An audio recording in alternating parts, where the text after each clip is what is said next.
Good evening. I'm John Stone. Welcome to Georgia 12 tonight. I'm the Republican candidate for the U.S. House of Representatives for District 12. If it's your first time joining us, welcome. It's a brief period every night. Welcome back for all of our regular viewers. We've been gone over the weekend. Our webcasts now are Monday through Thursday at 9 p.m. There's no set time how long they last. We talk the main issues of the day that I've been hearing from you and folks around our district on, affecting both our district and our nation. If you'd like to send a question or make a comment, email me at john@johnstoneforcongress.com. Finished up a fantastic week last week. A lot of time spent down in the south end of our district, down in Coffee County. What a wonderful place, and what a great restaurant the Catfish House is in Douglas. If you're ever down that way in Coffee County, you got to make it a point to go by Douglas and the Catfish House. They still have the whole catfish that I like, with the bones in them and the tails crispy and everything good the way southern catfish ought to be, not those little mamby-pamby fillets that they try to serve up on you up north. So it's great to have a true traditional southern catfish house down there, and I'll make it a point of eating there every time I'm down there. It's hard to find these days. But we had a great time, met a lot of good folks, picked up a tremendous amount of support. I can't say thank you enough to the folks down there for your generosity and for taking on our campaign and willing to support us.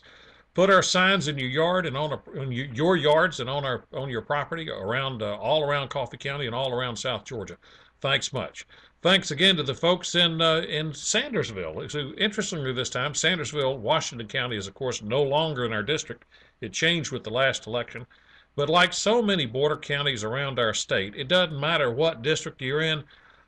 All of East Georgia, our counties are economically tied together, such as the Port of Savannah is not in our district, but it sure does impact all the rest of our district's economy. Savannah Riverside, right across the river in South Carolina. Again, it's things that are of concern to everybody in this district because we have a shared economic future that we have to work together, regardless of where the legislature happens to move the line from one election to another.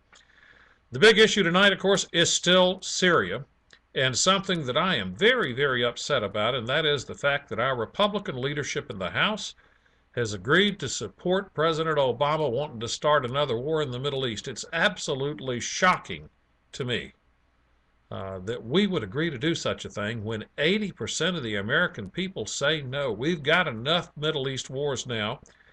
The evidence that I've seen so far, and let me preface this with the evidence that I have seen is the same evidence you can see.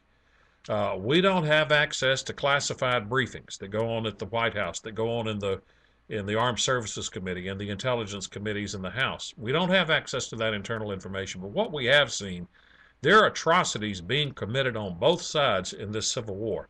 Certainly, President Assad has gone over the line if he indeed has used chemical weapons. But it's not something we need to be involving U.S. troops, and we need to be attacking another Middle Eastern nation in which the only reason behind it is supposedly there have been atrocities committed by one side, and we know that atrocities have been committed by both. We need to stay out. We need to stop being the world's policeman and getting drawn into every event all around the world. We wonder why so many people hate us. I think the fact that we probably have been too involved over the last years and need to start looking at this and getting other countries involved. One of the most interesting comments last week was James Carville on the Democratic side said one of the reasons we should get involved in Syria or launch an attack is all their Middle Eastern neighbors support it. Well, if their Middle Eastern neighbors support it, why don't those Middle Eastern neighbors do something? We've paid for the dad blame military to begin with. We've supported them. We've given them massive foreign aid. It's in your backyard, pal. Take care of it. I'm tired of the U.S. being pulled into every war in the country. Certainly, we cannot back out and become a fortress America and become truly isolationist.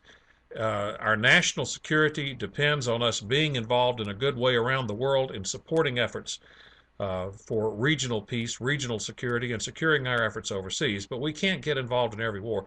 And the fact that we're almost universally across party lines opposed to this Syria war, and yet we've had Senator McCain, Senator Lindsey Graham, and now our Republican leadership in the House say they don't care what 80% of the people think. We should be involved. Well, you know what? If they don't care what we think, then I don't think we should care what they think, and we need new leadership in the House. If you elect me to be your next representative to Washington, by golly, when we get up there, we're going to have some new leadership.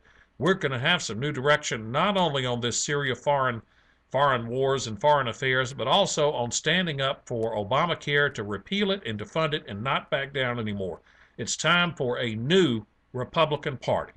If you want more of the same, if you want more of the establishment Republican leadership that we've had, vote for my opponent in this primary. You'll get it.